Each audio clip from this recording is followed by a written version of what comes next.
Hey YouTube, today I'm going to show you how to install the K&N Intake for 2013 through 2015 Honda Accord Sport. So K&N has provided us the instruction manual with all the tools needed to complete this job. So before beginning the installation, I just went ahead and prepared some of these pre-steps first. So what I did was they provide you these rubber edge trim.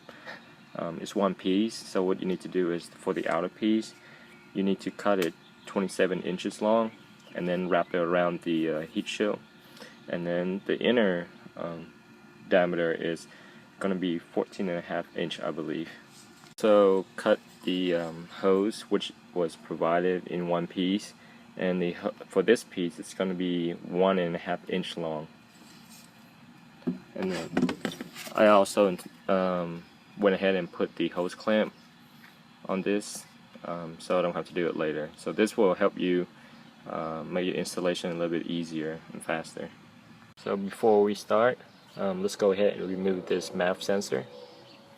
So the first step we need to do is loosen this crankcase vent pipe by pressing on the spring, and then we also need to loosen this hose clamp that is attached to the throttle body.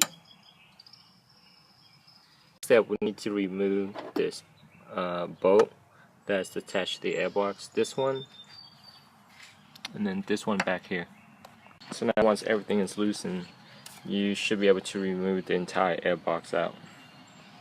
So now we are going to install the heat shield where we originally removed the airbox. So there's going to be a bolt right here, and then the bolt right there where you removed the airbox earlier, and that's where the heat shield is going to go in. The next step, we need to install the silicone hose to the throttle body, which I already have done right here.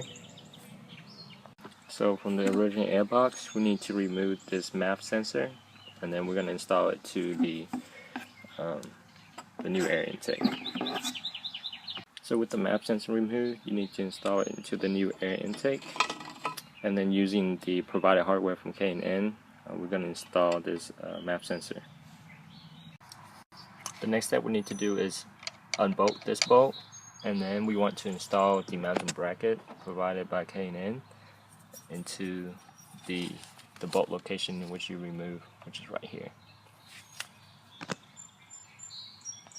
So now we are going to install the intake tube. So what I did first was I slide the intake tube through the heat shield first, and then just kind of like squeeze in the intake hose.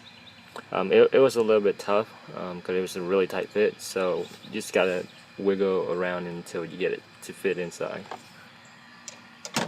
Now we're gonna install back the crankcase vent into the tube that we have cut out and installed earlier. This is supposed to be a 1/2 inch long. So one tip to take, I just had a really hard time installing the intake body into the silicone hose. So what I did was I take it out and just trying to fit it in, and then test fit it to see if it's easier. Once it fits pretty easy, you can then put a hose clamp on and then install it back. I find this way much easier rather than putting the silicone hose to the throttle body first and then put the intake tube. That's just a little too hard just because the silicone tube was really tight. So the final step we need to do is install the filter, reconnect the MAP sensor, and then also secure down this bolt right here, and we should be good to go.